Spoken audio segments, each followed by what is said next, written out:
أعوذ بالله من الشيطان الرجيم بسم الله الرحمن الرحيم. I seek refuge with Allah from the Satan the accursed. In the name of Allah, most kind, most merciful. Respected ulamas, respected elders, sisters and brothers, ladies and gentlemen, Assalamu alaikum.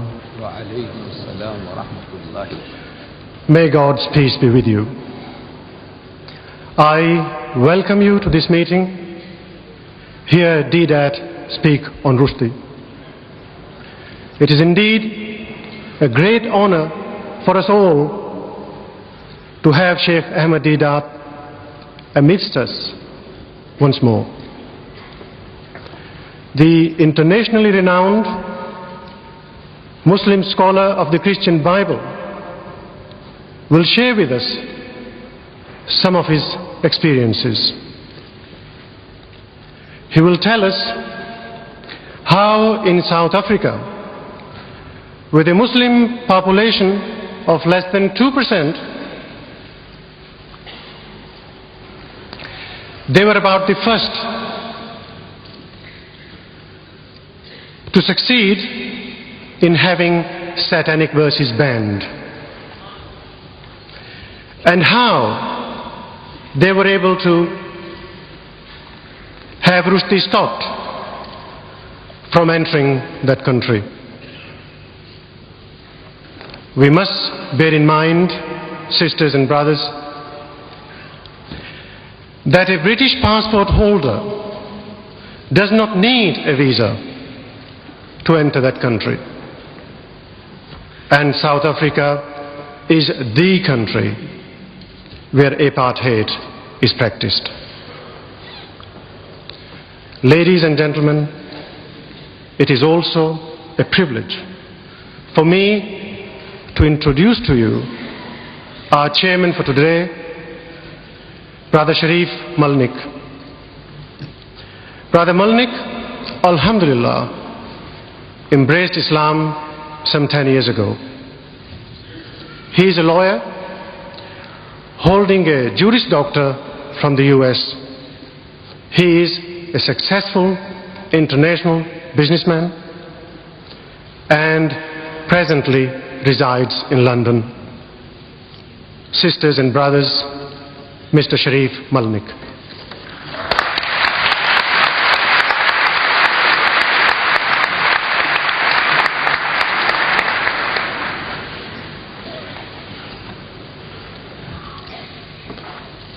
أعوذ بالله من الشيطان الرجيم بسم الله الرحمن الرحيم.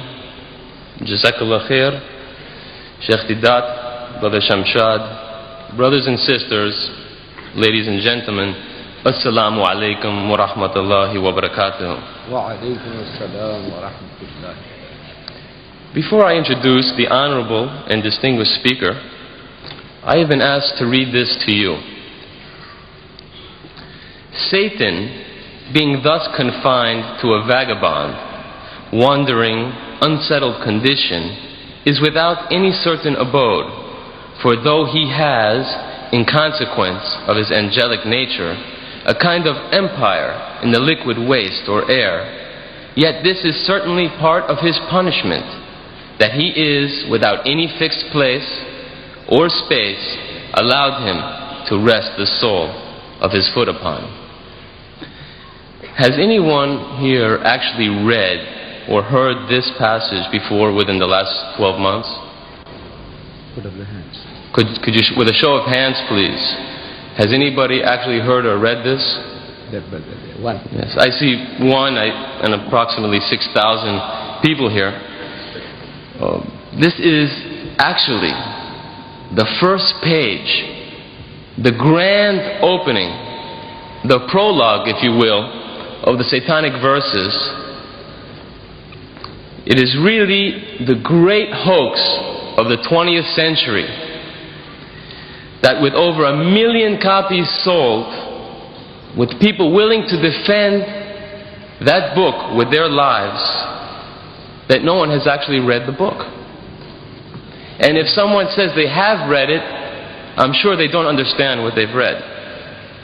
Because if you have read this book and you understand what you've read, then you would not have defended it, but you would have rallied against it. This book truly represents a conspiracy against the nation. We have been fooled, all of us. Satanic Salman aptly chose that passage, which I read to you, to describe himself with no abode, punished, and with no place to rest the sole of his foot. An interesting prediction. And yet, this book was given the Book Award. It is a standard of literature which our future generations will study and be influenced by. We cannot allow that to happen. You cannot afford to allow that to happen.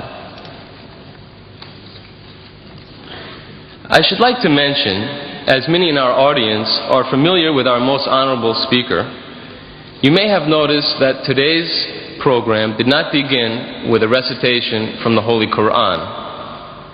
This is most unusual for our prolific speaker, as you are probably aware if you have seen any of the 65 videotapes produced by Sheikh Didat and his organization, the Islamic Propagation Center International.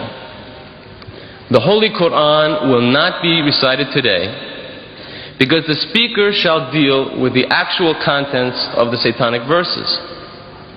I say the actual contents because I'm sure that you don't know what this obscene book contains, and you have proved it here today, one hand in 6,000. It is the vulgar nature of the satanic verses which precludes us from reading the Holy Quran to open the program today. But, ladies and gentlemen, somebody has to do the job. Do not despair. Sheikh Ahmed Didat is here with us today, and he has done the job for us. He is the first person to deal with the contents, the actual contents of the satanic verses, however distasteful this may be. He is not afraid to dirty his hands. For, in order to remove an impurity, one must necessarily dirty one's hands. Let us remember that it is Salman Rushdie and his defenders who have provoked and necessitated this response. I would like to warn the audience that passages from the satanic verses will be read aloud. These passages are offensive to every decent man and woman. Unfortunately, there is no other way to properly deal with this subject. So I would suggest that we have 2 minutes. If there are any persons here who are prudish, or if there are any children here, I would suggest that they take this opportunity to leave the hall. You have been warned also in the advertisements that this is not for prudish men or women. It is necessary to lay out a few ground rules under which we shall operate today. We ask, or rather insist, that you remain calm and orderly. Do not attempt to break the stage security perimeter. At the end of the lecture, members of the audience are invited to ask questions related to the topic. Allow the speaker his uninterrupted time to speak, and then you may participate in the discussion by asking your questions at the appropriate time. I have no doubt that many who are present here today are genuinely seeking truth. Let our behavior today confirm that. It is my great privilege and honor to introduce a world-renowned Muslim scholar of the Christian Bible and comparative religions, director of the Islamic Propagation Center International in Durban, South Africa, the author of dozens of books, a great lecturer and debater who has debated with Jimmy Swaggart, the United States evangelist, Professor Clark, Dr. Robert Douglas of the Zwimmer Institute, and so on and so on. His credentials are too numerous to list here. Ladies and gentlemen, brothers and sisters, respected elders, may I present Sheikh Ahmed Didat.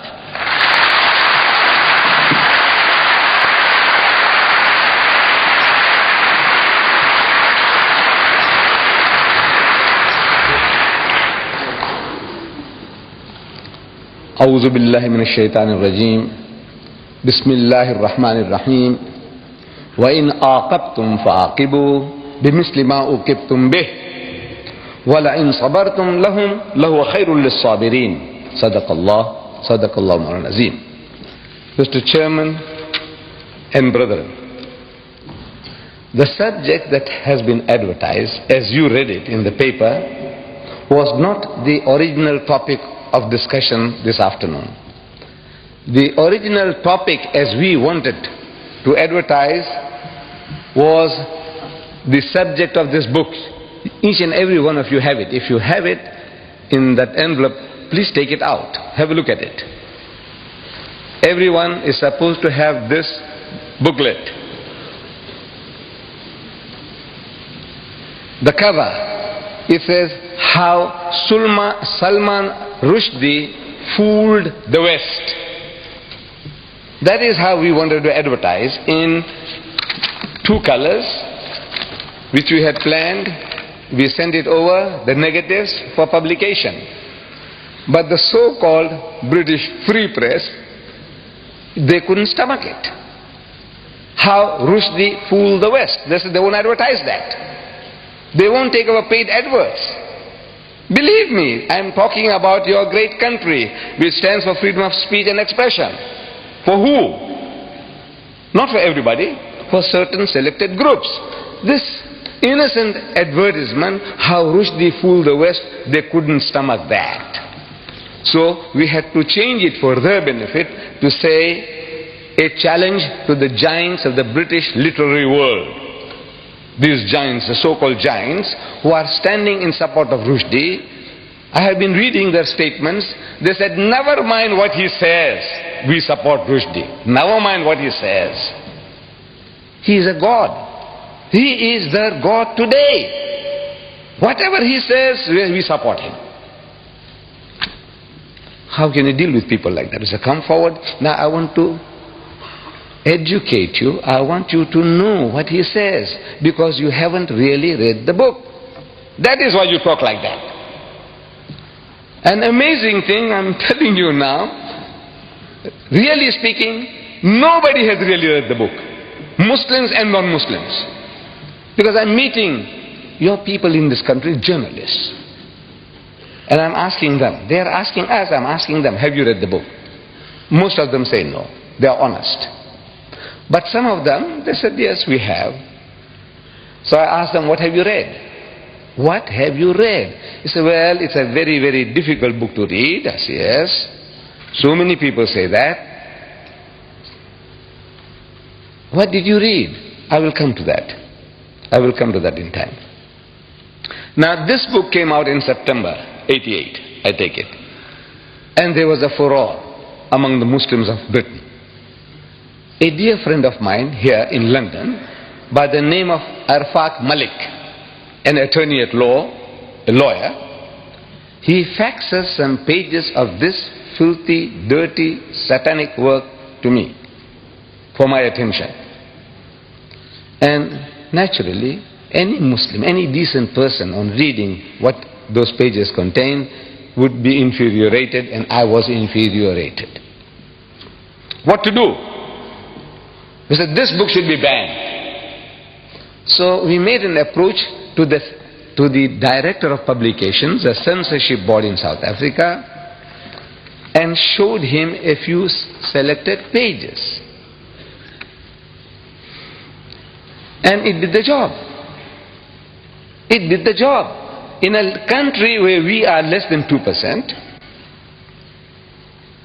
we have no vote, no voice. One white man can buy the whole lot of us out, lock, stock and barrel. One white man. That's what we are worth. And yet we were able to perform a miracle. We beat most Muslim countries to the draw, except for India was the first. I feel that There will be hardly anybody who can contradict me that we were the second nation in the world to have the book banned. South Africa, the land of apartheid, the polecat of the world did it. How was it done? These selected pages, we take them over to the director and say, sir, have a look at this. The Satanic Verses, page 461. You don't have to worry. This book is an instruction book, is an instruction manual. When you read it, some of the pages and things that you miss out, you'll find them here. This is an instruction manual for you all. He reads, nigger eat white man shit. Nigger. You know who he's talking about? The Africans. He eat white man shit. You know this word shit. It was so difficult for me to use here, in this very hall. There was a debate and I wanted to use this word. And I skirted around and round, beating around the bush, and I couldn't come to it. I couldn't say the word shit. But now I have to say shit because I have to quote him. I said, now you know, human dung, you know, cow dung. What the hell? Therefore you were warned. You were warned. This is, look, please, if you are hypersensitive, don't come. Don't bring your women and children with you. But you have braved yourself to say, now we are prepared to listen. We are in Britain. You know, these words that I'm uttering here, I can't utter in my own country because the book is banned. I can't quote the fellow.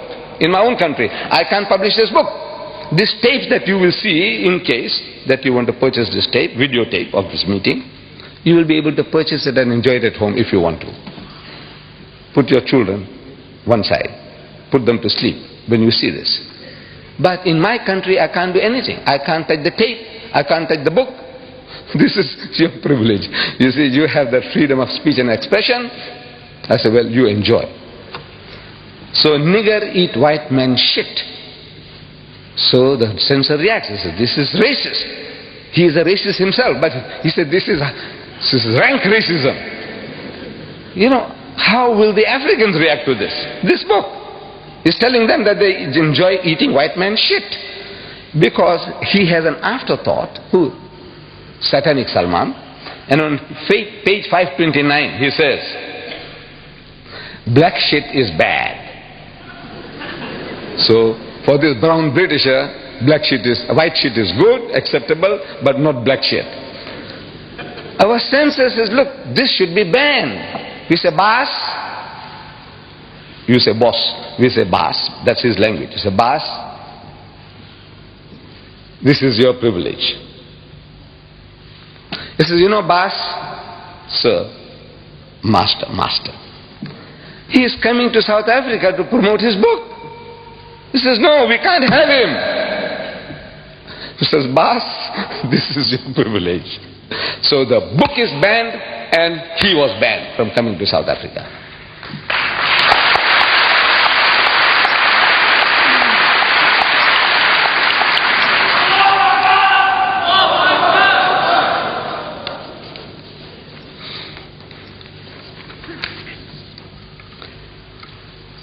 We could have done the same thing here.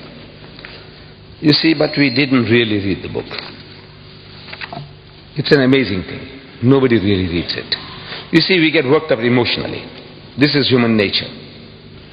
Something that hurts us, we have no time to think. If I was here with you during those days, I would have joined you. In your marches, in your crying, in book burning, I would have been one with you. But you see, I'm at a distance. And from a distance, you see more things than what you are now directly involved. You are in it. You are under pressure, under attack. You are barbarians. You remind them of Hitler. Hitler burned books, so you might also create a Nazi party here and, overtake the country. All these fears, they well up, and now you have to battle with this.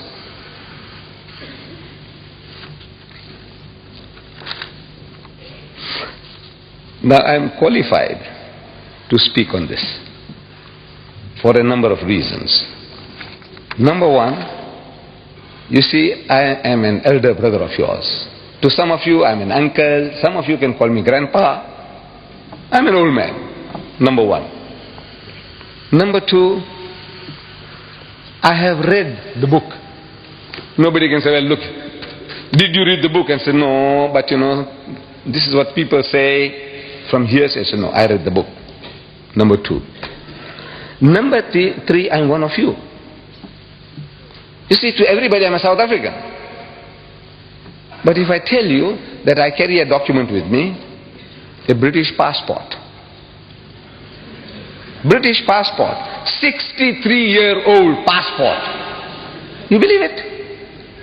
There would hardly be a single senior citizen in Britain who would be having a British passport 63-year-old. If you open it, you'll see my picture when I was 9-year-old, what I looked like then. And I cherish it. By God, I cherish it because of that picture more than anything else. But now I value it. I'm a Britisher by birth and by holding a British passport. I would be looking forward to the pleasure of creating a senior citizens, British passport holders of 60 years and more. If your father or anybody, your grandfather has got a passport 60 years and over, let me know. We would like to create a society in Britain. So I am qualified.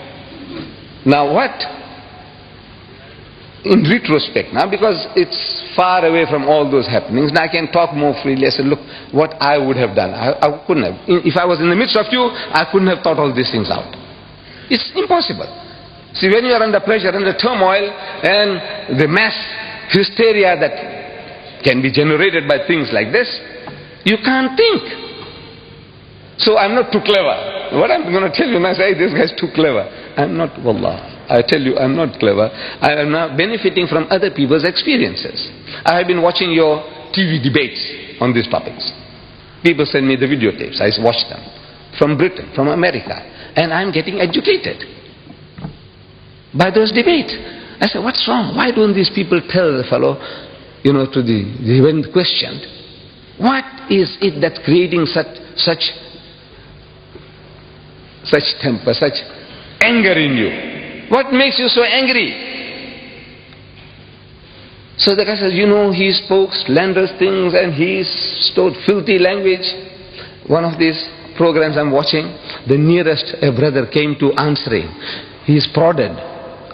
What did he say?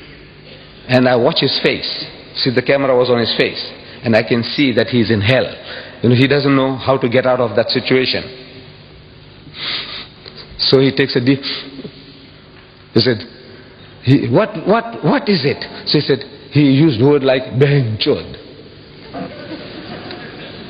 50 million people, the Americans are listening. What did it mean to them? Nothing. And you get enraged. You want to go and kill the man for that? What did he say? I said, our cases have been going by default. If you read the book, here, if you took the right approach, the approach, even now is not too late. I will show you ways and means.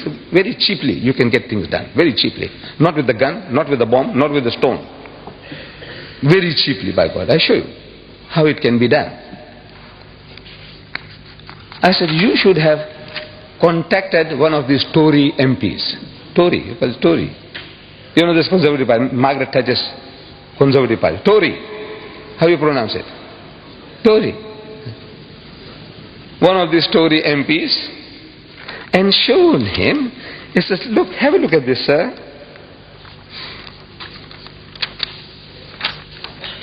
Our Iron Lady, our Prime Minister, this fellow Rushdie, show him the page, open the page, page 269. He calls our Maggie torture. Torture, not Thatcher, torture. One sentence, one word sentence, torture, full stop. Then he calls her Maggie the bitch. You know that? He is calling our Prime Minister Maggie the bitch, and he got away with it. Then on page 80 of his book, he says the British. I don't know how I'm going to say this. Page 80, he says the sister, F-U-C-K-I-N-G, British. You see, he's thinking in Gujarati or Hindi. He's born in Bombay. He wants to use the word that our representative use on the TV, Behin Chod. No, he's thinking in that language and he translates it, but not at that stage. When he uses that word, no translation. Sister fucking British.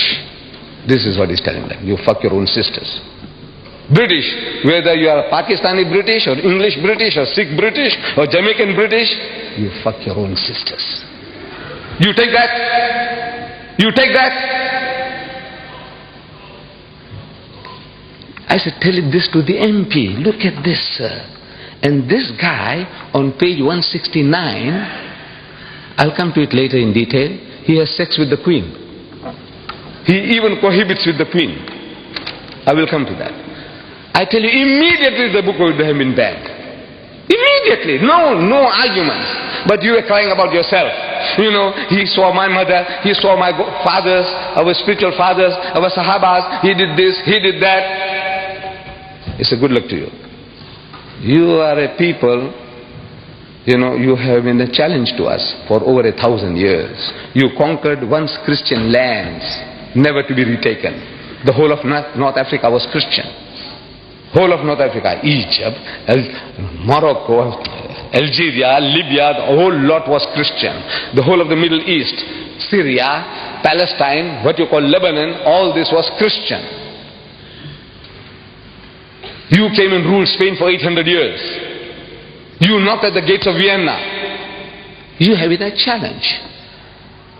And even now, when you are down and out in the gutter, even now you tell the guy, he says, look, sir, don't drink. Drinking is bad. Gambling is bad. No dating, no dancing, no courting. Don't eat the pig. Don't you? Wala taqulu salasa. Don't say Trinity. Look, you are a thorn in his side. Now for a change, your own child, one of your own, he's put a pineapple up your backside. See how it feels now? He's getting sadistic pleasures. He's getting pleasures in our pain. You cry, you wail, you burn books, you march, he's happy. He's getting a subtle revenge on you through your own. The way was to turn the tables. Bas, I don't know how you address them. I don't know how you address them here. I would say, Bas, Pakka Sahib, look what this guy is saying about you. Not about me, my mother. About you, your mother, your sister, your wife, your daughter. You show him and you see how he reacts. Some fellows tell me that the British are insensitive. They are insensitive. They have grown a thick skin. You can tell them what you like. You can swear them as you like. They don't react. I say, don't take a chance.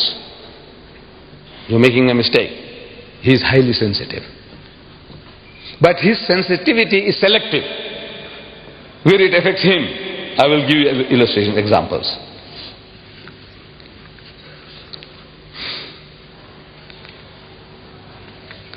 Right. So generally, they pose us the question, have you read the book? And when we say no, they have a big laugh.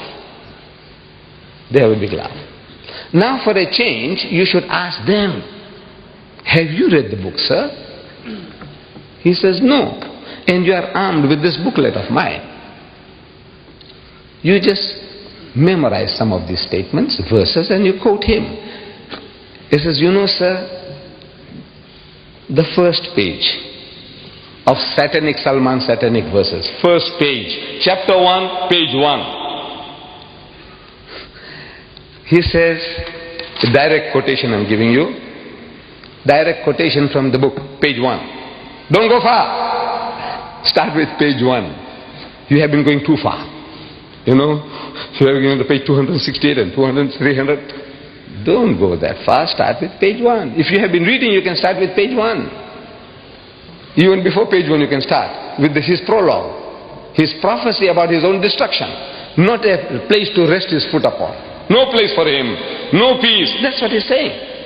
He's prophesying somebody is making him to write. Say, look, this is your end. This is your destiny. That's the first page, really. But he doesn't number it. So we take chapter 1, that page, first page. He says, proper London. This place here, London. Are we in London? Yeah, proper London. Bye. Here we come. Those bastards down there won't know what hit them. Which bastards? Londoners. You Londoners are bastards. Whether you are Pakistani Londoners or Sikh Londoners or English Londoners, what Londoners are you? If you are a Londoner, you are a bastard, and the things are coming down to destroy you.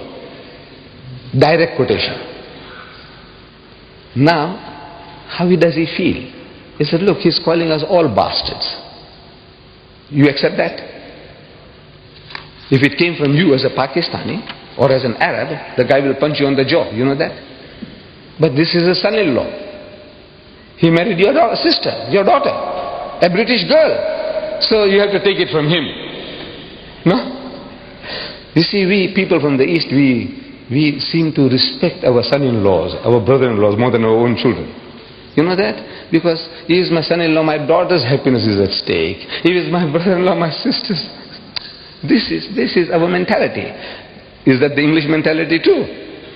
I don't know. But they have some special feeling towards this satanic Salman. So he starts with bastard, very mild. But I said, wait a little till he gets warmed up. Let him get warmed up. That's first page that was. He uses on that first page 16 Hindi words. 16, 1-6. For which he gives you no meaning. And you lap it up. I'm talking about the English now. The Hindi, maybe some Hindu. Our young people, what will they understand? Yar, bhai. Huh? What will you understand? What is he talking about? Tagatamtum? No. If I read it to you, you can't imagine anybody taking this book up, paying 15 pounds, the fool. He pays 15 pounds for this book, and he reads this. I read the first paragraph. See what you make of it. To be born again, sang Jibreel Farishta, tumbling from the heavens. First you have to die. Hoji, hoji. Hoji, hoji. The Englishman understands what he's saying. Hoji, hoji. To land upon the bosomy earth, first one needs to fly. Tata, takatum. The Englishman laps it up. Very nice. Very nice. What? Indian spice. Huh?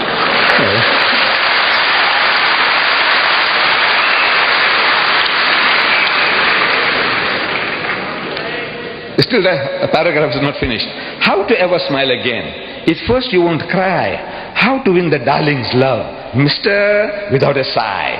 Baba, if you want to get born again, just before dawn, one's winter's morning, New Year's Day, or thereabouts, two real, full-grown, living men fell from a great height, 29,002 feet, towards the English Channel, without benefit of parachutes or wings, out of a clear sky.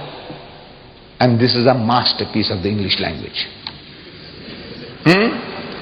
Yes, for which gets a Booker Award. He gets a Booker Award for that. And it carries on 16 words. And by the time I finish up, I said, you know, this guy here, he spattered the whole book. Over 100 different exotic Indian words.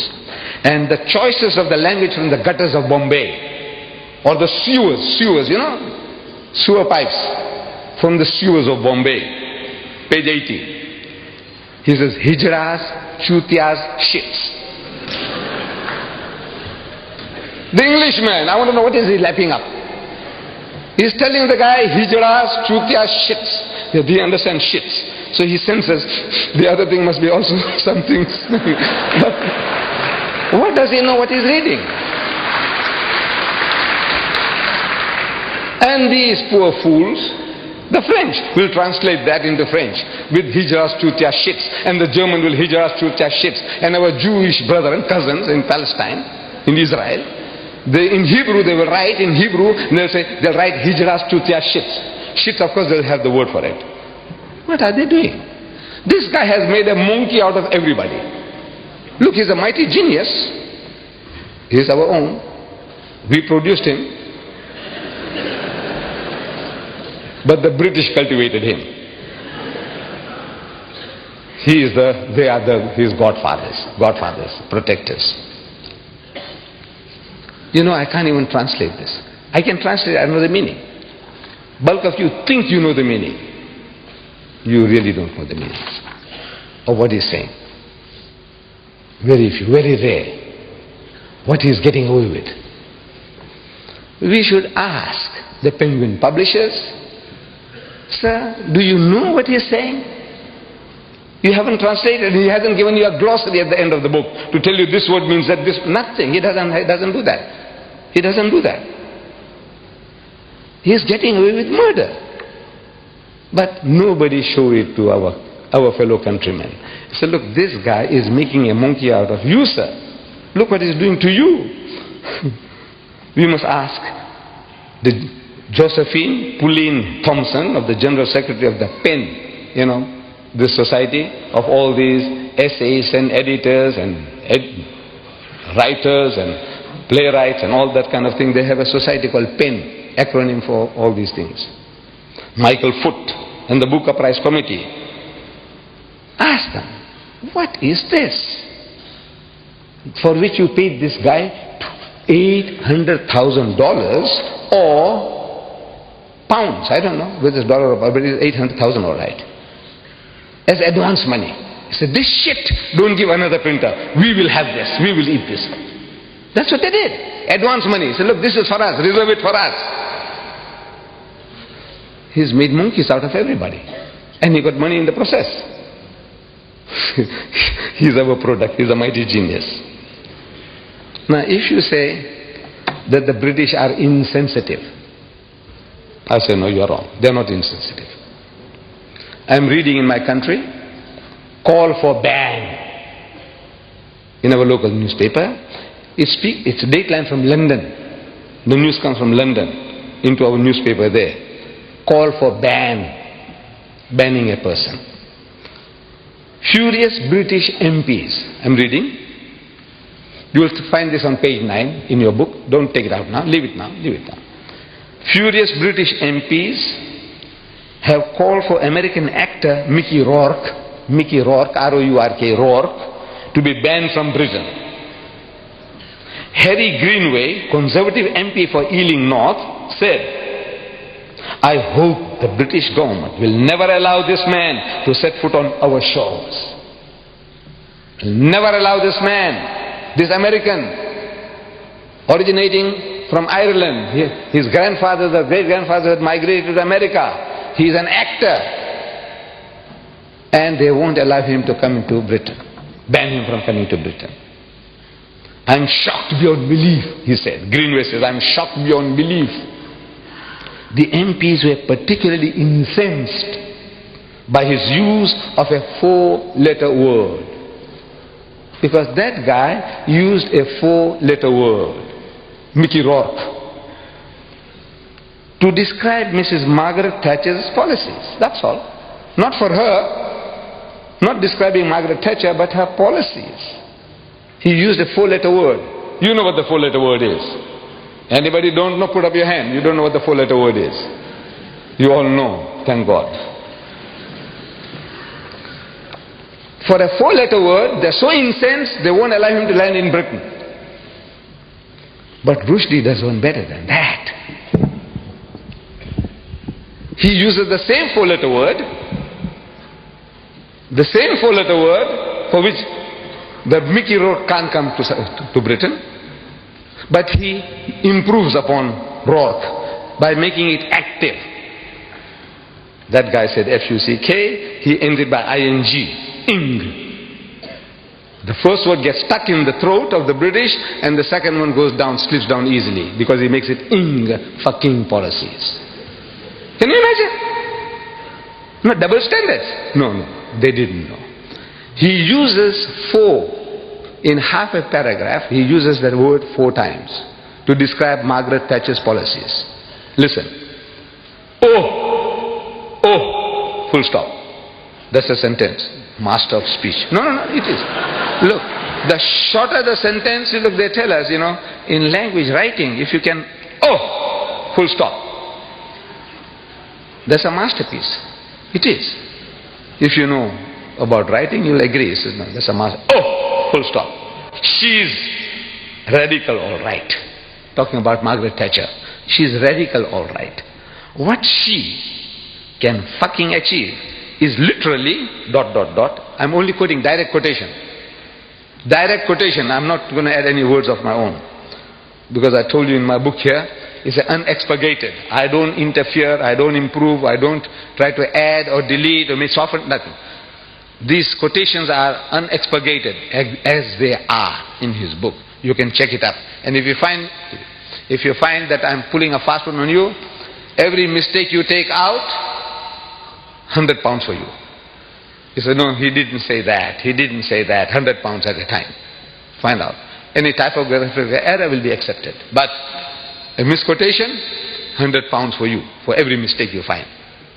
Check it up with his satanic verses. Is literally ... from fucking Surrey and Hampshire ... Nobody has ever tried to replace a whole fucking class before ... No, when I say ... it's there in the book ... 3 dots. ... This country, your Britain, that's stuffed full of fucking old corpses. Page 270. 4 fuckings in half a paragraph. And the British accept it.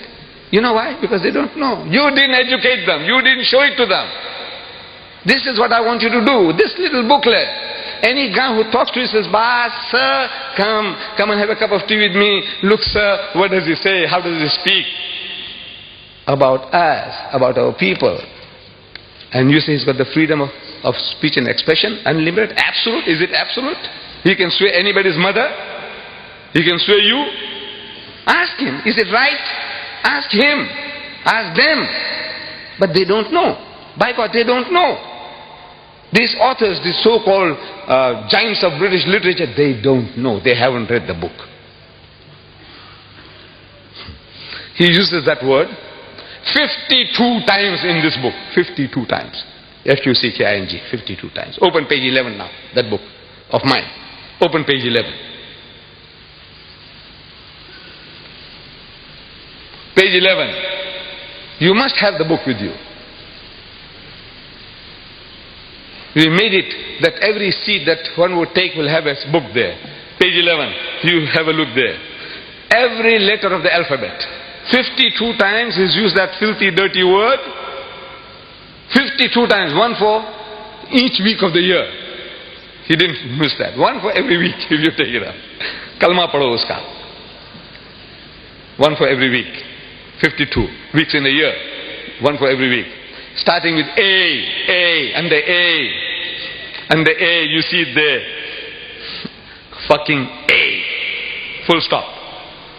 Page 245. And carries on. Allies. Americans. Argentina. And the B. Beatles. Bedpan. And the C. And the C. Class. And again. Creep. Clowns. Commandos. You got the pages there. Look, check it up. If one statement is false, £100 for you. You can mint money without costing you anything. Next page, page 12. You see, and the diff, and the F, and the D. What a thing. What a thing. You want me to go through it? You want me to go through with this? Huh? And he wins a Booker Award. He gets $800,000 advance money for this. Literary masterpiece. No, you read it. What can I say? I'm forced to say, fucked up the English language. The bastard.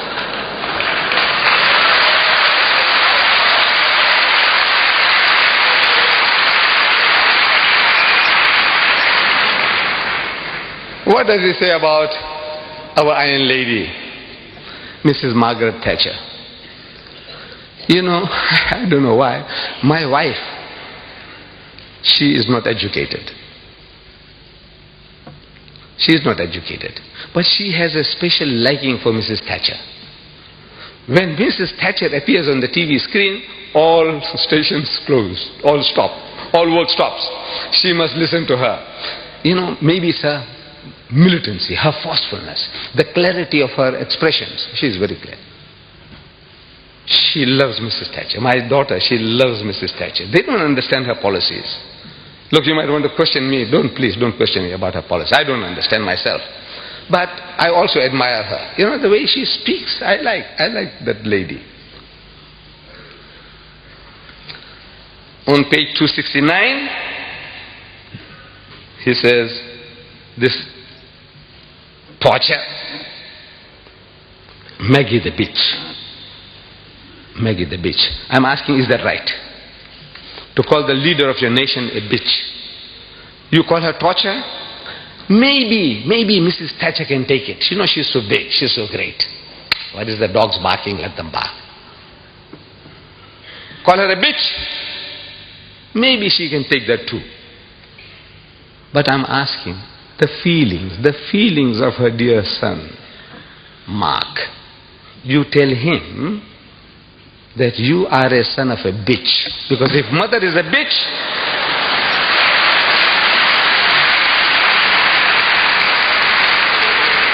so no, I'm not saying it. Rushdie says that you are a son of a bitch. By God, I tell you, he'll punch you on the jaw, break your jaw. I have seen him on TV. I know what he looks like, a great footballer, when he was in South Africa. You say that, look, I'm not saying it, sir. Mark, these are not my words. Rushdie says that you are a son of a bitch and will give you one on the jaw. What about the feelings of her darling daughter, Carol? You tell her that Rushdie says your mother is a bitch.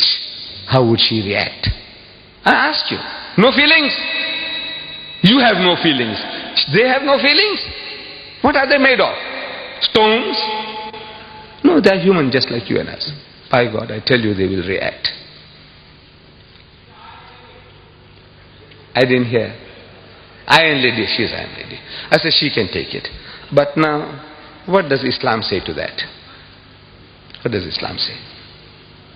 Allah tells us in the Holy Quran, do not defame nor be sarcastic to each other.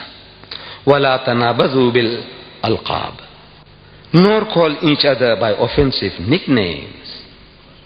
This is our teaching. Don't call people by offensive nicknames. Iron Lady, maybe it's an honorable. You say, look, she's tough and strong. She can do more than a dozen men's job. She's great. She takes it as a compliment. Torture, is that a compliment? We know it's not. He's distorting Thatcher to torture. Allah says in the Holy Quran, where? In Surah Hujurat. Where do you find Hujurat? In the book, in the Quran. How do you find Hujurat? I said, look, if you have this book, you must have it. You live in this country without this book? I don't know what I can tell you. This book here by Abdullah Yusuf Ali, this translation, at the back of it has a very comprehensive index. Somebody gives you a reference, Hujurat, and the H, look for Hujurat. It will tell you chapter 49. 49 is easy to find because every page is numbered. Every page is numbered. Once you find 49, I say ayah number, verse number 11, easy to find. So you read the وَلَا تَنَابَذُوا بِالْأَلْقَابِ, and do not call people by offensive nicknames. Teaching you. Or another place under slander. Don't slander. Give you references. Don't backbite. Gives you references. What do you want to know?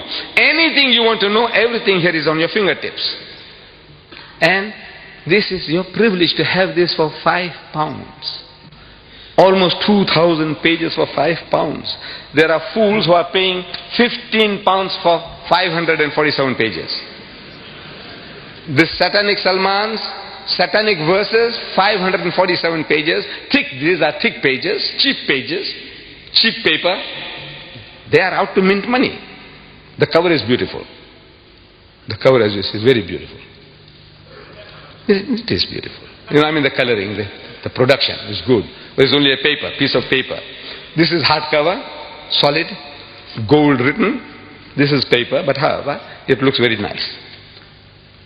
547 pages of filth, rubbish for 15 pounds. This 2,000 pages, 5 pounds. 2,000. This is Fletcher Bible paper. But most of you, I know you haven't got it. You haven't got this book. You have to arm yourself. They are available outside. We made it easy for you. Don't go start hunting for this book. You won't find it at Foyles. If Foyles had it, they'll charge you 50 pounds. Make it impossible for you to buy. 5 pounds outside here is highly subsidized. Get it. For yourself, for your neighbor, for your employer, as a wedding present, as a birthday present. There's no better gift you can give to your family, friends, and even to your employers, even the non-Muslim. 5 pounds, 5 pounds, 5 pounds. Take them, one at a time, 2, 4, 5, 10, take them. Keep them. Maybe you might not be able to repeat this. 5 pounds for 2,000 pages. This is 15 pounds for 547 pages. This filth and rubbish. So Allah says, don't defame people. Don't call people by offensive nicknames. What about bitch? Calling a person a bitch?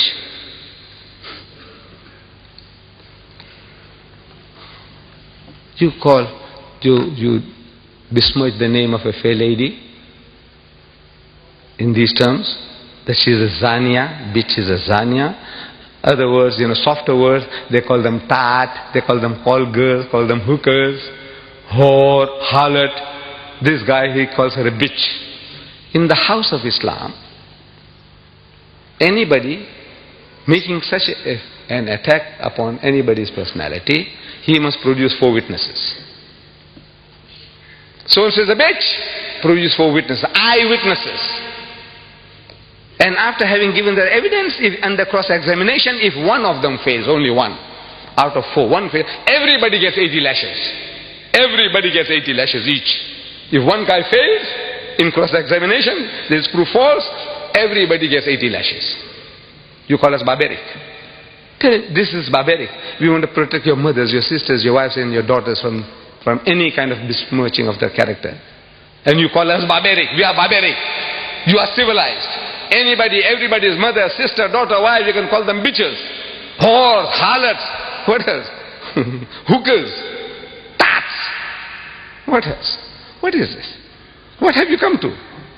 You civilized people, cultured people. 80 lashes each.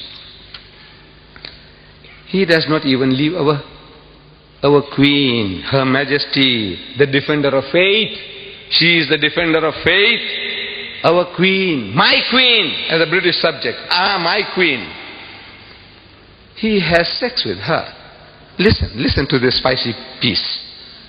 We should read to the British. Look, this is what he says. He doesn't even spare our queen.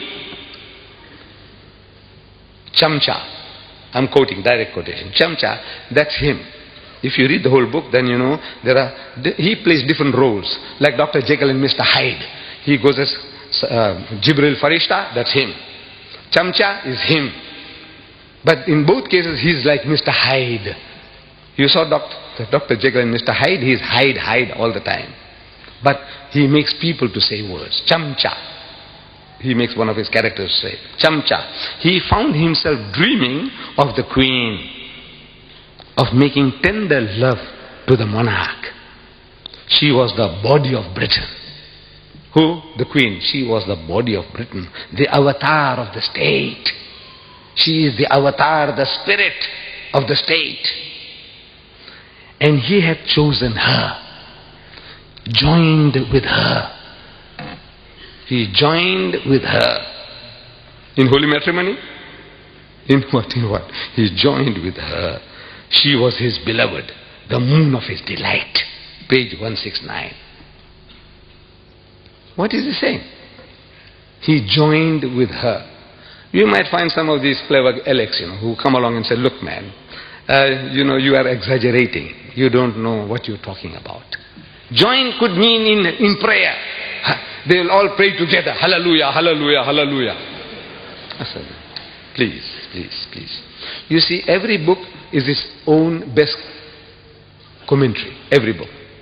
You ask any Christian, he will tell you that the Bible is its own best commentary. I will say the Quran is its own best commentary. And by extension, the satanic verses is its own best commentary. The book itself, if it can reveal the secret to you, you don't have to look for it outside. The meaning, you don't look for it outside. Let's see how he uses his word joined in another place to tell you what he means. In case you misunderstood, you're so dense or such a pervert, you want to exonerate anything he says because he's your God. Whatever he says, you say, no, I support him. So if you want to support him, now listen now. He says, I'm quoting, direct quote, page 479. Wild donkeys, fucking wearily and dropping dead, still conjoined. Joined, conjoined. What did he say? What did he do to the queen? What did he do to our queen? You take it? You accept it? You are not inferior. You don't feel hurt? There's something wrong with you. If you live in a country, you must be loyal to that country. Otherwise, get out. If a country is worth living in, it is worth dying for. Otherwise, get out. You have to be loyal to your rulers. This guy here, what he does to our queen, and you don't feel enraged. There's something wrong with you. There's something wrong with the British. Tell him so. There's something wrong with you, boss. I think what has happened to you? Cry with him. Cry for him. Cry. Make him to cry. Cry with him. Don't cry about yourself. Cry for him. What this guy has done to him. His benefactor, his godfathers and his godmothers. What he's doing to them.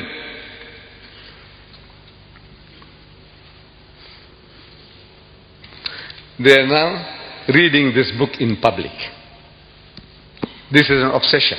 Marianne Wiggins, his second wife, American.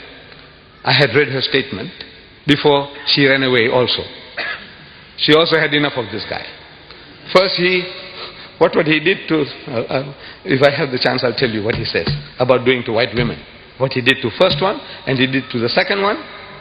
But Marianne Wiggins, she said, if I was free, if I was not his wife, I would have read it all over Britain, place to place. At the present moment, there is a woman called Susan Sontag of this literary guild. She is reading it in public in New York. Religiously, daily. She is gathering people, men and women, black and white, young and old. So listen to this new Bible of theirs. The satanic Bible. The satanic verses. She is reading it to them. And there is a young man, an Afro-American. He's listening. He's very attentive. And she's reading from the book. She says, she's reading, I'm quoting, page 261 of the satanic verses. White women. White women. Never mind fat, Jewish or non-differential. White women were for fucking and throwing over. This is, I'm reading page 261 of the satanic verses. That she is reading to the public and the boy is listening. White women, no man fat, means they look like a lump, a bag of potatoes, sexually not very, very desirable. Or Jewish with a poly nose, crooked nose, don't worry. Non-differential, you can't make out the difference whether she is Swiss or German or French or English, what? You can't make out the difference. The only qualification is she must be white. If she is white, they are away for and throwing away. So this young man, he hears, and he is out for mischief with 5 other friends of his. He is going to the Central Park in New York, and he sees a white woman, very athletic. She's doing jogging. She wants to keep herself fit and trim. So they see her and it triggers the fellow off. This is it, man. The Bible says, Salman's satanic verses says, white women, no man, fat, Jewish or non-differential. This is nice and trim, so they go for her like a pack of wolves. And one fellow bashes her on the head and she falls unconscious. And they gang raped her one by one. And when they're caught, they said that the pleasure that they got and the sweat and the blood and the gore, it titillated the tastes. You're programming people, can't you see? With filth. This is how you program, create devils, morons. Brainwashing, they're being brainwashed. You want this to be read to your mother, your sister, your wife and your daughter? And you Penguin Viking, what's it? Peter Mayer of Penguin Viking, you gave this fellow $800,000 to tell the world that your mother, your wife, your sister and your daughter, they were for and thrown away. What has happened to you? How did he bewitch you? What has he done to you? How did he do it? Shouldn't you ask him? Shouldn't you ask anybody, how do you do it? When our white rulers were shown that, they said, no, ban the book. What are you doing? You're going to program people. They will be looking for white women. Wherever there's a white woman, do you know what they are for? So they went what is called wilding. On the 8th of May, Times Magazine, if you can lay your hands on it, it says wilding, new word. They invented a new word. Means they went wild, they went berserk. Like a pack of wolves smelling blood. What are you doing? What are you doing to the world, to mankind? And Mrs. Thatcher, just recently, I'm reading this, Monday, September 11th, Maggie says no to sex investigation. I don't know whether you read in your newspapers. Dateline from London again. She says no to sex investigation in Britain. There is a society or a body, says Mrs. Thatcher has said no to plans for the biggest ever investigation into the sexual habits of Britons. They want to know the preferences of the British men and women in sex. This is no. Maggie says no, you shall not do that. I admire her for that. By God, I admire her. She's Muslim. She's Muslim-like. Maybe she's reading the Quran.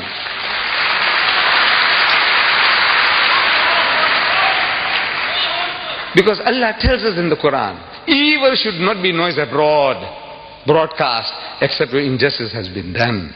Because once you say things, there are things you can insinuate and you can program people. Like this. Look how easily people can be programmed. British girls are too easy.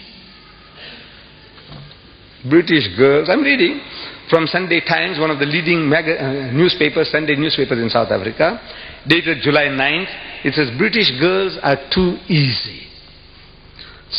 Latin lovers reckon there's no skill in chatting up British girls because it's too easy to get them into bed.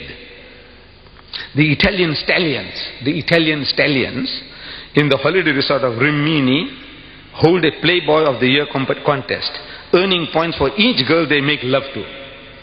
They have a contest. Prim, Catholic Italian girls merit 10 points. If you get a prim Catholic Italian girl, if you get her into bed, 10 points for a bonk. One bonk, you get 10 points. French girls, if you can bed a French girl, you get 6 points. And if you bed a German Fraulein, you get 5 points. But British tourists are worth just 1 point.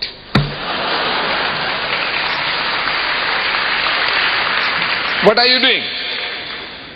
Your daughters, your sisters, when they go overseas, every guy saying, man, this is the easiest meat. What you doing? Even if they're not. Now everybody is making approaches. Like a bitch in season. That every British girl is like a bitch in season. Anybody comes, anything goes. This is what the guys are saying. You want to have a sex survey here?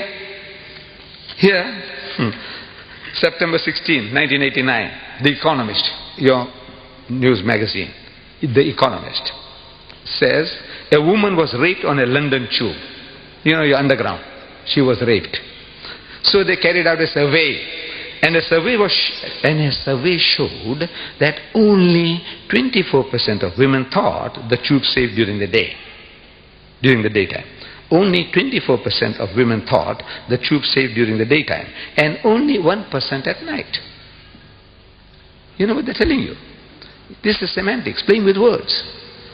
They're telling you that 99% of your mothers and your sisters and your daughters are terrified at night. 99%. But they say only 1% feel safe. Instead of saying 99% feel unsafe. The masters of language. This is how they do it. You want the world to know? You want to take statistics? Dr. Kinsey, the American, he did it. The Life of the American Female.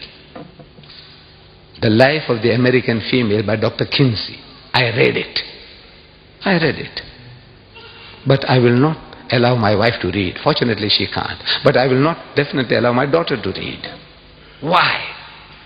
Because by reading that stuff, it's going to pollute their minds. It'll give them filthy, dirty ideas which they could never have imagined. I can't give you details because it might create the same problems. I will not share it with you, what I read. Dr. Kinsey's Life of the American Female. If you read it, it's the same. The British female is the same. The French female is the same. The German female is the same. On the average, it'll be the same. Gives you ideas. Filthy, dirty things. Mrs. Margaret Thatcher is wise. She says, no, you shall not do it. I take off my hat to her. By God, she's acting as a Muslim. This is Islam. These things you don't do. And even what they call this is royal gossip that even British rags won't publish. Look, they have certain standards. You know, rags, British rags, these rotten papers, filthy, dirty newspapers, they talk about all the filth and the dirt, pornographic thing. And bigger headline, not even Britain's notorious gutter press. You have a gutter press here? Even notorious gutter press dares to print the story Yanks have read, the Americans have been reading. What?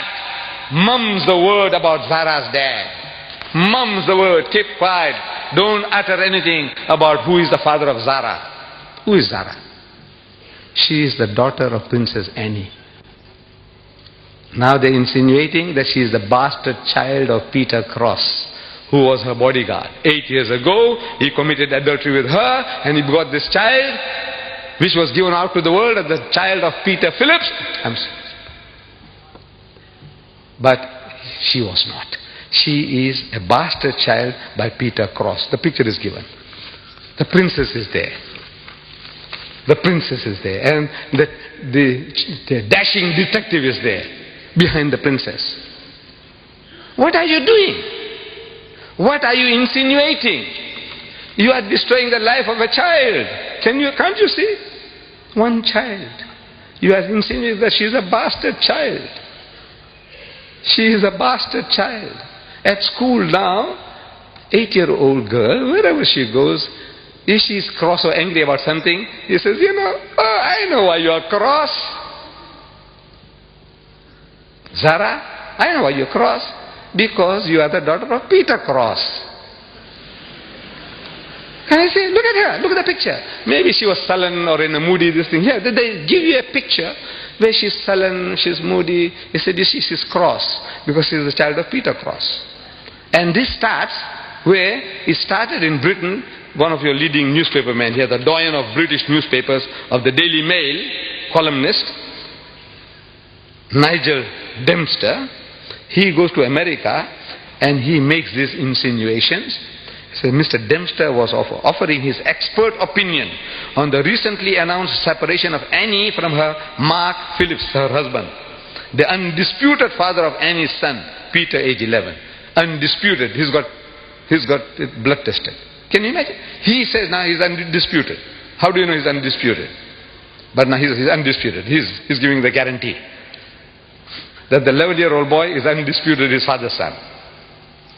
Asked by an interviewer to explain the breakup of the marriage, Mr. Dempster said, the problems dated back to the birth of Zara and cited long-standing allegations of an affair at that time between Annie and a dashing detective, Peter Cross, who was then her bodyguard. The newspaper says it's an old trick. Get the story published over here, means in America, first, and then you can write about it at home in England. You say, the Americans say, I'm not saying anything. The American newspaper said that Zara is the bastard child of Peter Cross. Can you do that? In the house of Islam, can you get away with that? By God. But this we want to protect, we want to help you, we want to teach you, but you can't teach, you can't help if you don't know the book yourself. If we don't know our own book, we don't know the games that they're playing, to be warned. Once you know, you can deal with the matter better. We are told, Allah tells in the Quran, Ya ayyuhallazina amanu, say, oh you who believe, Ajtanibu kathiran min al-dhann. Say, avoid of much of suspicion as possible. Inna ba'da dhanni ismun, because in most cases suspicion is a sin. Wala tajassasu, and do not spy upon one another. Wala yaghtab ba'dukum ba'da, and do not backbite or slander one another. Ayuhibbu ahadukum an yakula lahma akhihi maytan. Is there a single one of you? Is there one of you who is prepared to eat the meat of his dead brother? That's what you are doing. The person is not there to defend himself or herself. You are eating your dead brother's meat or your dead sister's meat. Allah is asking, is there one of you who is prepared to do that? Eat his dead brother's meat. Even cannibals don't do that. They love your meat, love my meat, but not his brother, and carry and dead meat at that. فَكَرِهْتُمُوهُ. Says, stop. Nay, they will abhor it. Unko karahat hogi, karahat. They wouldn't like it. Wattaqullah, say, fear Allah. Stop it. Inna Allah wa tawwabur rahim. Even now, Allah is of forgiving, most merciful. Jo ho gaya to ho gaya. What has happened in the past has happened. Stop it. No more. This is barbaric. This is barbaric teaching. These are satanic verses. The hadith says these are satanic verses. This is satanic. Is this satanic? Or you are satanic? Who is satanic? What is satanic? No, the trouble is also with us. We have let the Quran down. We don't know our own book. This ayah, how many of us have read? How many of us are trying to live by it? Very few. You know why? We are not programmed with it. To be programmed, you read, and you become aware and implement it in your life. This was from Surah Hujurat, again, chapter 49, ayah number 12. Don't spy, don't snoop, no snooping, no slander.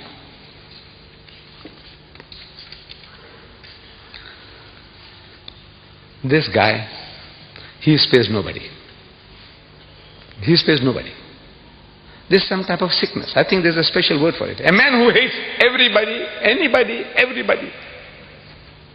Even himself. If you read, he hates even himself. There's something sickness. He is a case for a psychiatrist. But he is an evil genius for writing. And there are conspiracies at work. Conspiracies. People are conspiring for this. They want this to be done. They want this guy to do. They gave him advance money beforehand. Say, come on, man, write this book. It's a grand idea that now you can slaughter the Muslims with filth. I said he spares nobody. Even my Hindu cousins. My ancestors were Hindus. I come from Bombay, India. My ancestors were Gujarati Hindus. I'm thanking Rajiv Gandhi. We all Muslims, we must thank Rajiv Gandhi for banning the book. But I'm telling him in my little booklet, I said, Rajiv, you have done yourself a great favor. I will not attribute motives to him. Oh, he wants to curry favor with the Muslim voters. No, don't do that. If a man has done a good deed, acknowledge it. Rajiv, I thank you for what you have done. Thank you very much.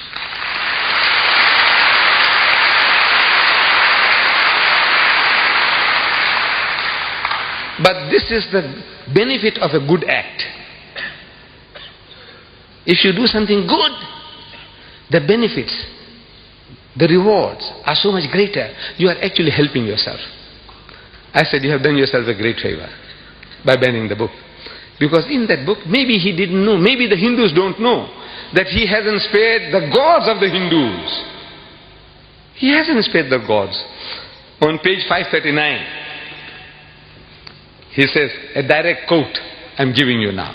Here was a lecherous drunken Rama. the God of the Hindus. Rama is the seventh incarnation of God, according to Hindu philosophy. Krishna is the eighth incarnation of God. Buddha, the ninth incarnation of God. Rama, here he calls them lecherous, obsessed with sex, drunken, alcoholic. Rama, and a flighty Sita, his wife, worshipped by millions of Hindus as a goddess. She is a flighty woman. Flighty doesn't mean flying away from sexual approaches. Flighty means one who is easily excited, easily aroused sexually, like a bitch in season, randy. This is what he's saying, flighty. Go and look up your dictionary at home. Flighty.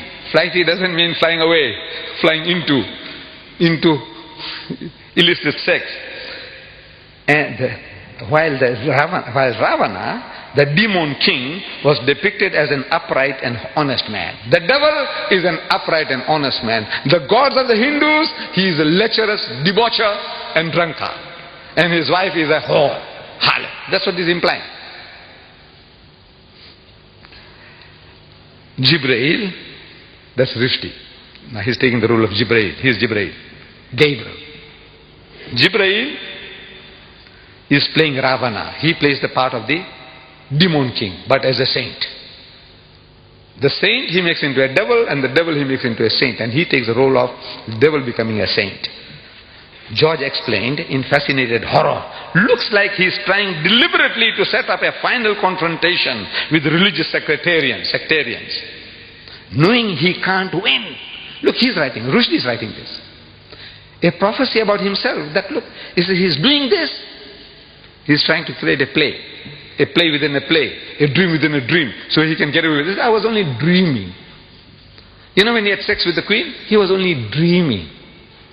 He didn't literally do it. That's how these perverts will say, look, he was only dreaming. I said, you Habis, when he wrote it, he wasn't dreaming, was he?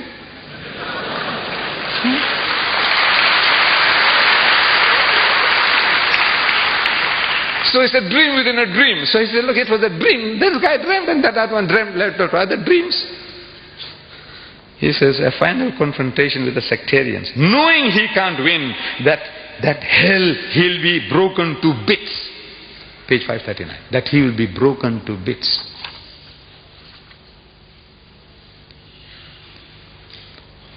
My dear brothers and sisters, the problems generated by this Salman satanic verses in his notorious book are too vast for any one person to handle. Please, let me conclude that if such are the priests, these are the priests, the prophets of these atheist and agnostic people, these are their gods. If such are the priests, like Rushdie and his fellow travelers, with the Bible like the satanic verses,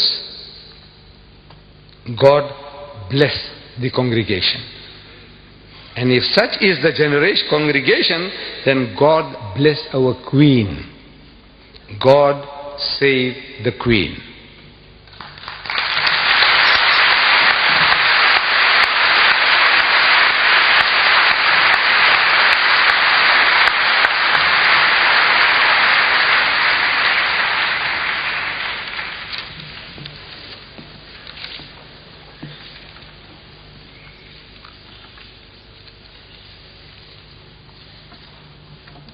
Assalamu alaikum wa rahmatullahi wa barakatuh. We are most grateful to Sheikh Ahmed Deedat for presenting his views and analysis of the satanic verses. Jazakallah khair. It has been truly enlightening. How Rushdie fooled the West. How true. Weren't we all fooled? We shall begin the question and answer segment of this program shortly. At this time, I would like to invite those members of the audience who would like to ask questions to Sheikh Deedat on the topic to form an orderly queue behind the microphone, which has been specially provided for your use. If we could come down the right aisle to form the queue, and then after you have finished your question and the question has been answered, if you could leave through the center aisle.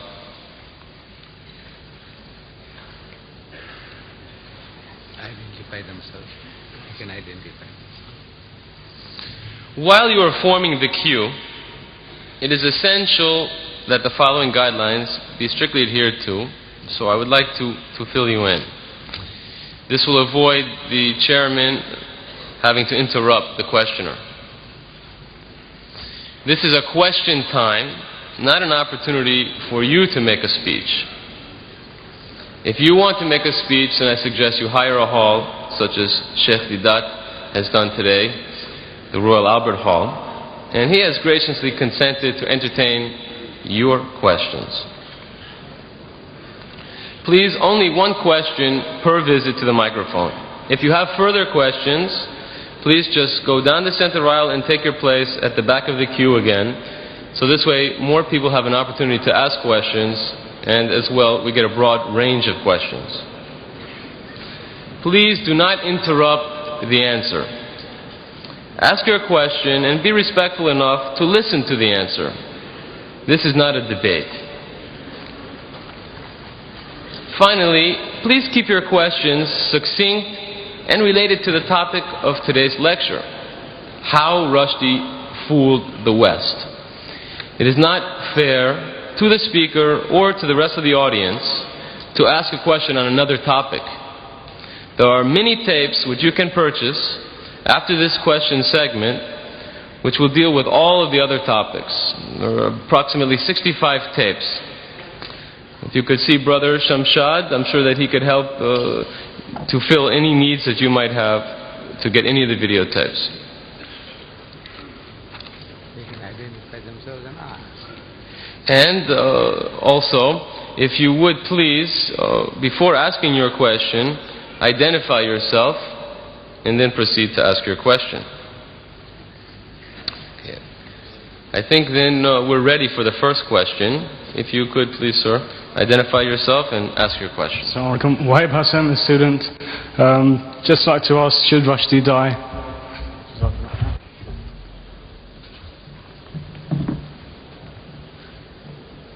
My son, are you British? Are you British? Huh? You are a Britisher. No, if you are a Britisher, you see, I said, how Rushdie fooled the West. You are one of those. And if he did to your queen, if he did to your ruler, Mrs. Thatcher, what Rushdie did, I want to know from you, what would you do? What you would do. I want to know, if you are a Britisher, if you are a loyal citizen of this country, I want to know from you, what would you be doing?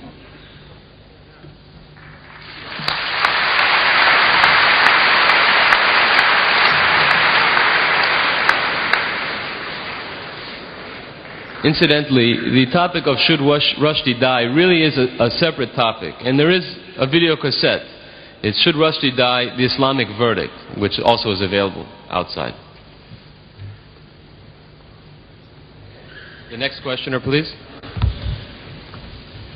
I would like to ask that whether satanic verses can be an insult only against Islam, or it is an insult against all religions, including Christianity and Judaism.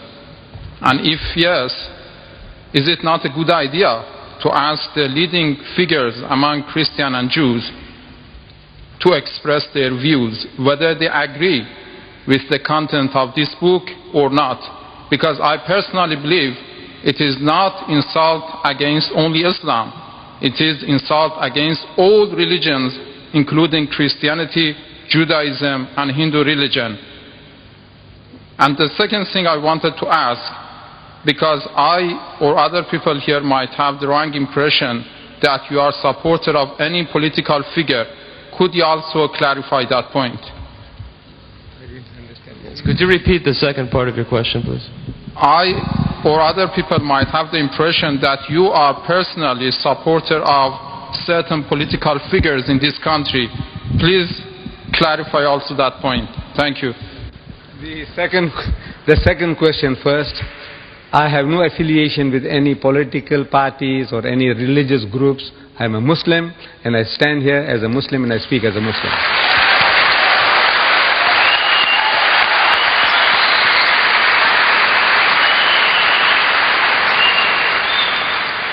With regards to the first question, you see, when I said how he took the West, more specifically tonight, the British, for a ride. Now the British, you can't say the British are only Christians. My Muslim brothers say they are British. The Jews in this country say they are British. The atheists say they are British. So I said, look, everybody is involved. You don't have to carry any religious label, affiliation, to specifically address you. He says, now look, you as a Jew, you know, you are being attacked. You as a Christian are being attacked. I said the whole of humanity, or the whites in general, and we Muslims in particular, everybody is attacked. So we don't have to start separating. I said, now where is your stand? You as a Britisher, whether you are an atheist or a Muslim or whatever you are. If you are a Britisher, you live in this country, you have been enjoying the benefits of this land, I want to know what is your stand, what must you do? And I told you, I spelled it out for you. The thing we have to do is to educate the people about the book. When he opens his mouth, Rushdie, so come, let us talk.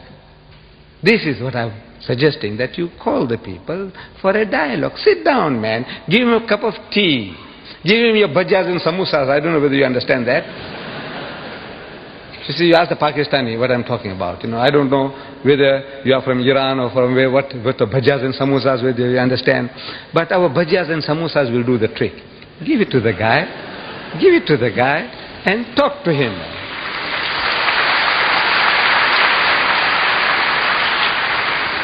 Inshallah, the job will be done. I 100% agree with what you say, and I think it's a very good idea that in rational debate it's pointed out that this book is insult against all the religion, not only Islam. The whole of humanity, the whole of humanity. Good. We have the next questioner, please. Would you identify yourself, please? Assalamu alaikum. My name is Khalil. I am British. We say Rushdie how he pulled the West. But so far, Mr. That mentioned, he's a genius. To me, my judgment after what I've heard from you, he's an idiot. But countries that back him, he has been insulting to so many religions, Hindu, Christian, white, and so on. Now, for them to back the book, what would you call those people who support him to let the books go on? Me, as a Muslim, I say he should be banned from writing. Because No. he has caused... The thing is now, you educate the people in power. I said they will do the rest. If you had shown to Maggie what he says about Maggie, you didn't do it. You didn't do it. You didn't tell the people, he said, look how he's abusing our queen. Did you? Anybody did it? Did anybody go and tell the people, he said, look what he's doing to our queen? They are tolerant in this country. This is the problem. They are tolerant. They can accept, like we say, the Iron Lady. There isn't a Britisher you can go and tell him that he's the son of a bitch. You go and tell him and see how tolerant he is to you.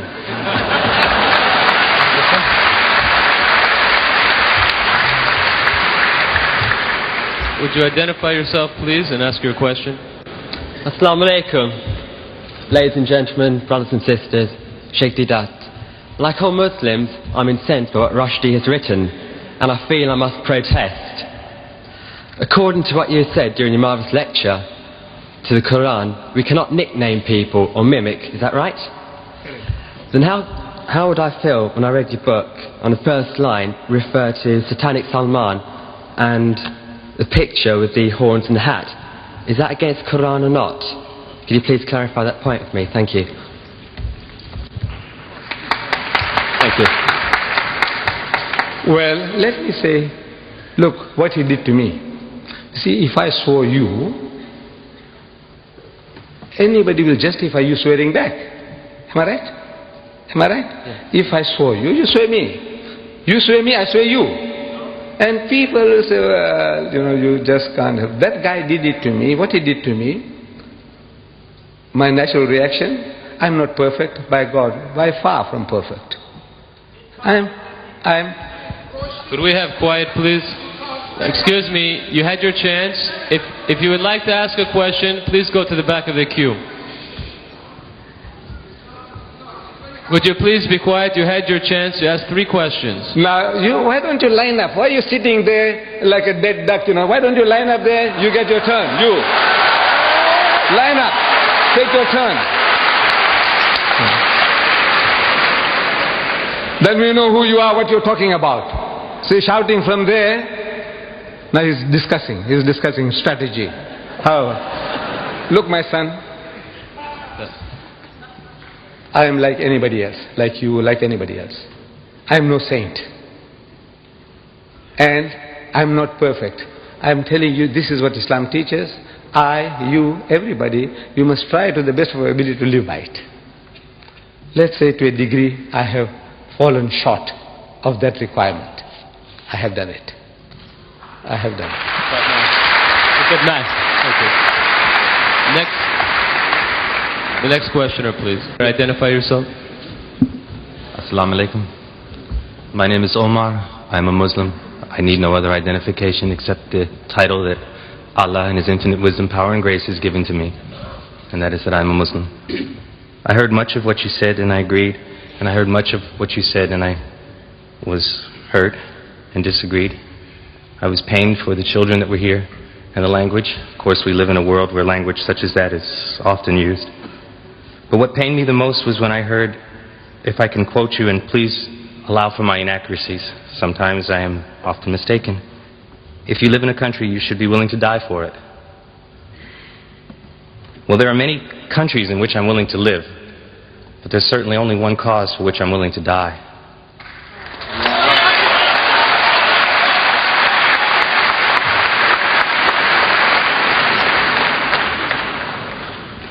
Please clarify yourself if you could. Yes.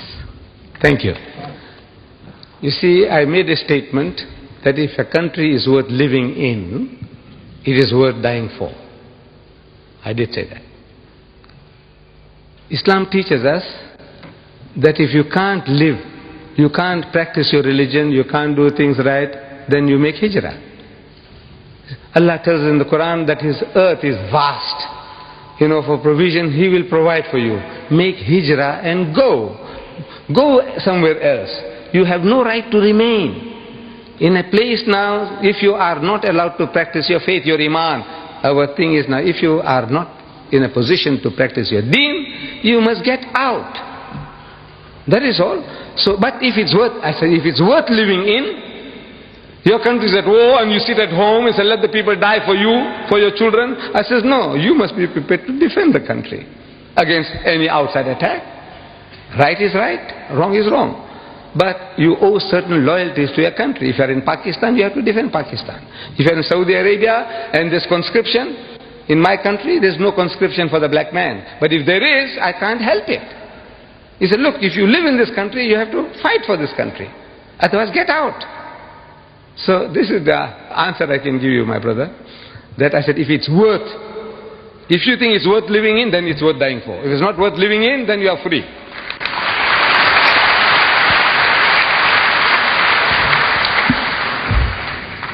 Assalamu alaikum. Brother Sheikh, in bracket Professor Didat, in your opening speech earlier, you mentioned the course you took in South Africa relating to this satanic sermon. I think I am in full support of what you did, and I am very pleased with the success you got. But will people, say in predominantly Muslim countries, and also Muslims living in this country, follow the same course? Viewing that the book was written here, published here, which means all those actors, the Queen, the head of state, and other leaders who were accused or abused, have read the book, presumably, or some others have read it and translated it to them. They knew it and yet they allowed it to be published. So if they didn't object to it, we as Muslims living in this country, though I'm not British, but I'm living here, should we not protest to defend our own religion, our own faith, our own belief? May I know what you think about the action of our brothers and sisters in Bradford, who really brought us to light to defend our cause? Thank you. I think you missed the point when I said that if I was here with you when this turmoil was taking place, I would have joined you in your marches, in your crying, in your book burning. I would have been one with you. Did I say that, if you remember? I said that. I would have been one with you. But now I said I have an advantage. I was far away, and it's taken some time for me to see things. In other words, now I can formulate ideas, which you in the midst of turmoil, sitting on a hot stove, you can't do. It's not your fault. I'm not blaming anybody that, look, why couldn't you do this? Why? I said, look, the reason is you were in turmoil. You are on the run. Like Jesus Christ. You see it in the Bible. The man is on the move. Every time he opens his mouth, people want to stone him. So he's on the move.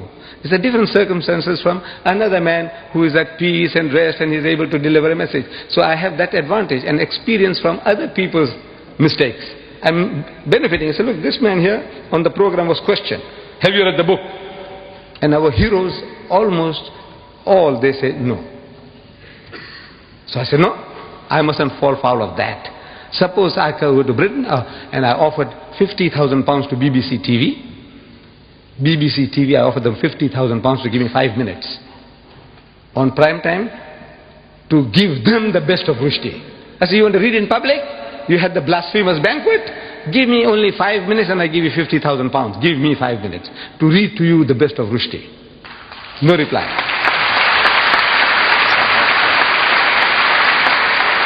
I offered ABC and PBS TV in America $50,000 for 5 minutes. Give me 5 minutes. Why I'm able to do that is I'm benefiting from my other brothers' mistakes. They made certain mistakes. I said, no, I won't do that. You know, I might just share this with you. I think Sheikh Sadi Rahmatullah Alayh, one of our great philosopher poets, he was asked, he says, where did you learn all these good manners from? Your good manners. You know, you're such a perfect man that we see, well behaved. Where did you learn them from? So he said, I learned them from the unmannerly. So how can you learn manners from the unmannerly? He says, no, you see, everything I see in the other man that I feel is not right, I won't do it. So this thing you did like that, I won't do that. That mistake you did, so no, I won't do that. So I learned my good manners from the unmannerly. What do you? So I was only benefiting from other people's mistakes. That is all. Thank you very much. You are great. Next questioner, please. Could you identify yourself, please? Assalamu alaikum. I have no question, but a request. A request only to Dr. Jithat, what he is doing in this world, to be translate one share which I will research and invite everybody to come in speaker corner. Nikal kar khankaon se, Dr. Iqbal says, Maulana Lolabi Kashmiris, in Kashmiri is translated in Urdu. Nikal kar khankaon se. Sir, could you ask your question? Ada kar rasme shabiri.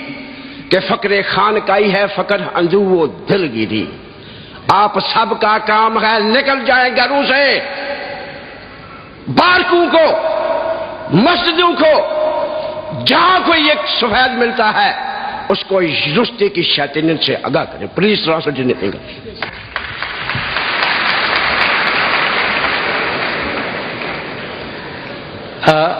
I'm not an Urdu Khan, but so a few words I understood was that instead of remaining in the monkeries and in your cloisters, you know, saying tasbih and sitting down doing nothing, so get out and do some work. That is what is. In essence, that's your message. Assalamu alaikum rahmatullahi wa barakatuh. Brothers and sisters, Sheikh Ahmed. It's alright us saying, right, to stop Salman Rushdie for what he's done to the brothers and sisters. But don't you think he's done the damage already to us? Don't you think what he's done already is very bad already? So don't you think that if we did see him, our natural reaction would be to do something to him? Wouldn't you think so? For what he's done to us? You are a Britisher? Yeah. Well, your feelings are my feelings. Yeah. Can we have the next questioner, please? Would you identify yourself, please, sir? Assalamu alaikum wa barakatuh. After all the things that that Salman Rushdie said, and would he be allowed back into Islam? Would he be allowed to accept Islam again? You see, accepting Islam, this is in the hands of God, whether Allah accepts. If you commit murder, rape, whatever, you commit a crime. Now, if you make istighfar, repentance, sincerely to Allah, Allah can forgive you. But in the house of Islam, the Sharia takes its course. Allah can forgive, but the Sharia won't forgive. You committed a murder, deliberate murder, you deserve to die, life for life. But in the hereafter, your recompense is there. Allah says, all right, okay, you sincerely repented, I forgive you. That's His prerogative. But the Sharia has no right. The Sharia won't allow you to forgive if you do a crime.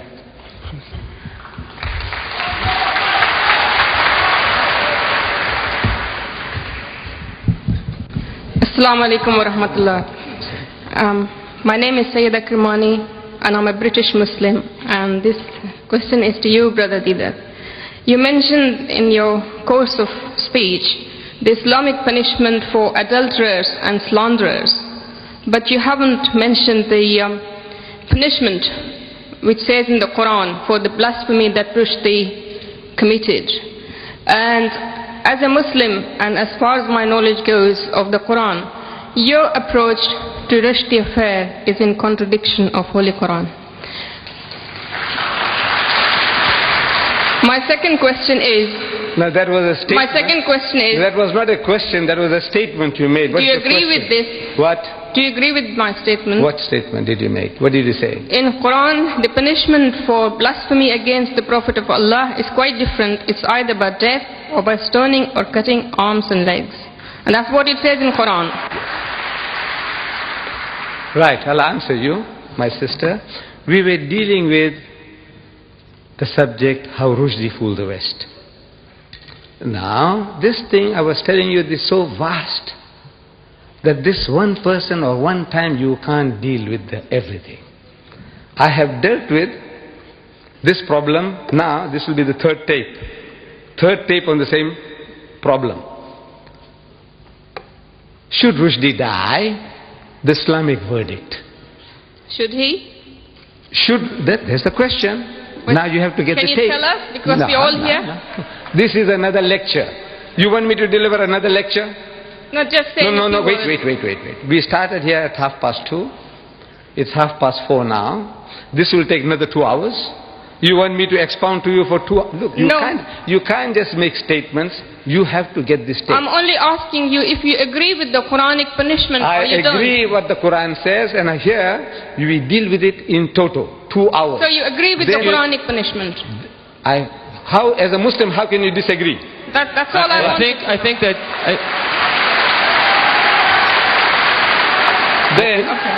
Then further, again, should Rushdie die? Yes. The Judeo-Christian verdict. That's a different subject. Now at that subject you said, look, what about Islam? I said, look, when I was talking about Islam, you said, what about... I said, look, wait a minute. You see, there are people who can make 100 different statements in 15 minutes. Unfortunately, I can't do that. You see, if I touch something, I have to explain to you the whole situation. So, the Islamic verdict, the Judeo-Christian verdict, and now you will see in the future how he fooled the West. And now each and every one is separate, independent, but is doing a certain job. I think that excuse me, sister, I think that Sheikh Didat has been very patient in answering a question that is not related to the topic. And brothers and sisters, ladies and gentlemen, I would like to ask you to please remain and contain your questions to the topic. It is unfair to ask a question on another topic which will require perhaps a couple hours of explanation. Could we have the next question, please? Assalamu alaikum. My name is Tabassum Ahmed and I'm a Muslim Pakistani. I want to ask you, is the fatwa passed by Ayatollah Khomeini, is that justified from an Islamic point of view? I don't think you understand English, my child. Look, we have been talking about how Rushdie fooled the West. Where does Khomeini fit in? The topic. Look, if you came with the understanding, I don't know whether you understood, a challenge to the giants of the British literary world, can you stomach the best of Rushdie? There was no Khomeini, no Quran, nothing. We're not bringing it. The Quran says this, the Hadith says this, nothing. We are talking about how he fooled the West. And what you can do now is to educate the British what he has done to them. Let them do the job. Then they will do it for you. Could we have the next questioner, please? Assalamu alaikum wa rahmatullahi. Would you identify yourself, please? My name is Hajj, and I would like to ask a question to Sheikh Ahmed Didat. He says that Rushdie has blasphemed all the humankind, all human beings. And even if he didn't spare the queen, we know, as he says in his book, he has used some words for our Prophet sallallahu alaihi wasallam, and we know that this Prophet is even greater than the queen, or whoever that is greater than the queen. The Prophet is greater than you. I would like to know, Mr. Ahmed Didat, as a Muslim, because something good went on and some books have been banned. I would like to know, as a Muslim, our point of view, what should we carry on actually to do? Because many questions, the real question that is to be asked is whether Salman Rushdie is a Muslim or he's not a Muslim. I don't think you're reading the newspapers. Look, Salman Rushdie, he says he is not a religious man. He doesn't follow any religion. That's his verdict. He is out of the pale of Islam on his own confession. Well, now what do you want to go and ask him now? What will we ask him? He says he doesn't believe. Finish. It's over. That's what he says. He's a murtad. He's an unbeliever. So you can't treat him as a believer. What else proof you want from him now? I don't know. The whole world knows that he says he's not a religious man. He's not a Muslim. He says so. He was born in the house of Islam. You and I can be. But it's possible that you become a murtad. You become a Christian, you become a Buddhist, you become an atheist, and you still have Muslim name given by your fathers. So that's his case. So where do you go from here now? Thank you very much. Assalam. Ready for the next question, please? Assalamu alaikum. My name is Musa from Nigeria on a visit. I wanted to ask a question which has earlier on been asked. But I have an observation to do as regard the general behavior of the audience. I don't know whether that one will be accepted here. Observation. Do you have a question related to the topic, today's topic? I have a question which has already been asked and answered. But I have an observation to do as regard the general behavior of the audience. Yes, I think that we made that quite clear in the guidelines that we don't have time for observations, and I'm sure it's an interesting one, but Sheikh Didat has rented the hall and has given his lecture, and now is a question period. So if you have a question related to the topic, please ask it. If not, you'll have to keep your observation for another time. Okay, it's just an observation. It's not going to but thank you. It's accepted, thank you. We're ready for the next question, please. Assalamu alaikum. My name is Muslim Jafar Kaku. Can I first of all thank you on everybody's behalf for presenting such a different way to what Islam, satanic verses is actually saying. The second thing I wanted to say was, can you make sure or do some effort in helping us to give this book to each and every household in Britain as well as in America or in Western countries? We will try, inshallah, but we need your support. Can you make sure in helping us, if you can, by video as well?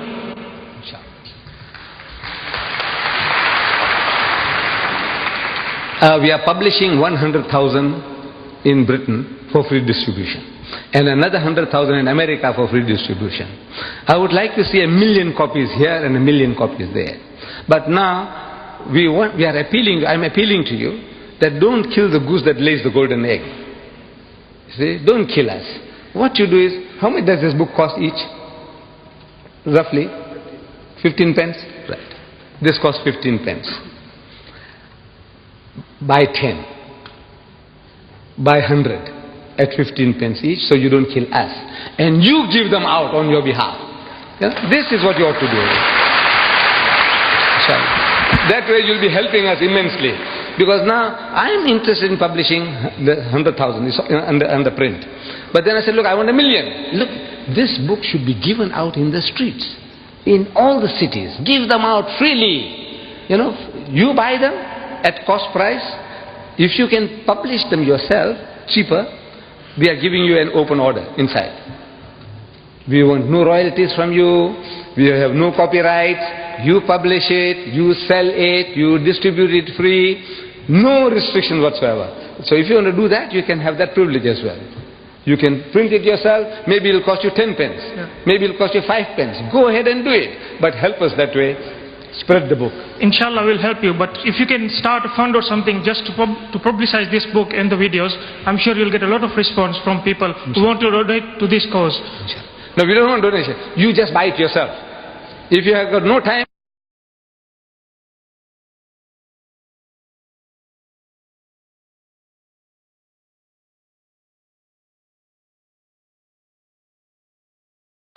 brothers and sisters, Assalamu alaikum, Mr. Didat.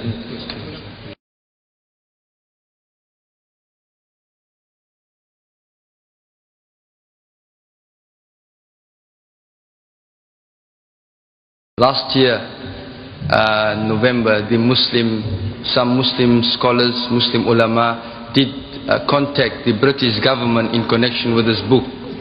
So, like you did in South Africa, some scholars and some ulama tried to do it here, but they were unsuccessful through their Democratic Party.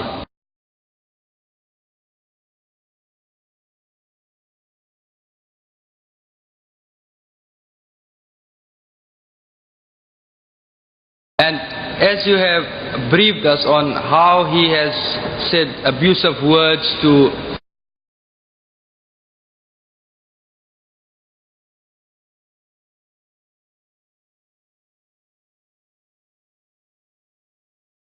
abusive language that he used and the technique.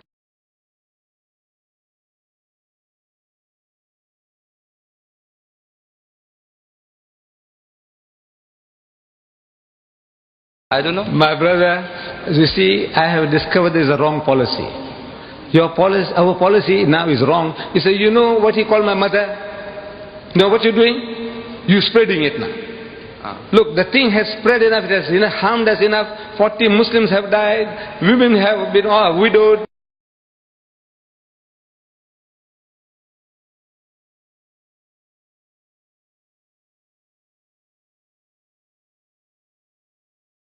You, sir, what is doing to you? Forget about what happened to us. Because you crying about yourselves making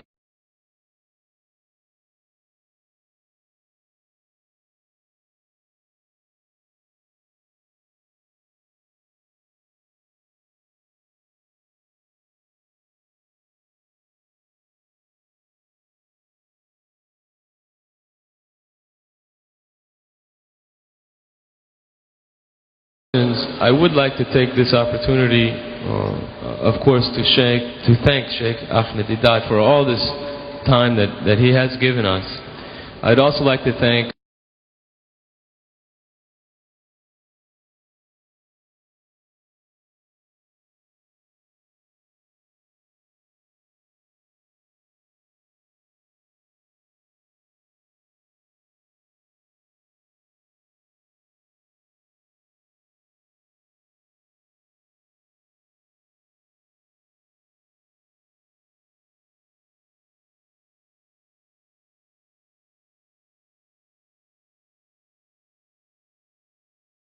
we just don't have any more time to answer.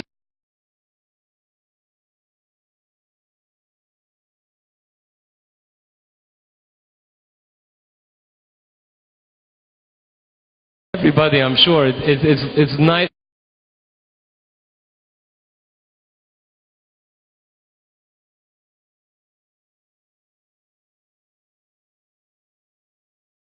Please sit down and perhaps we'll have there will be other programs this week, and your questions perhaps will be answered at those.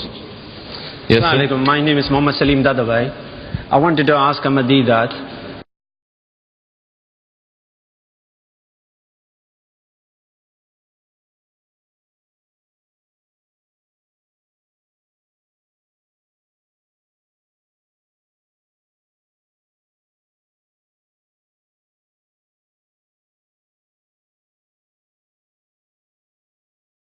Look, the question, the person who does or who doesn't, you ask him the question.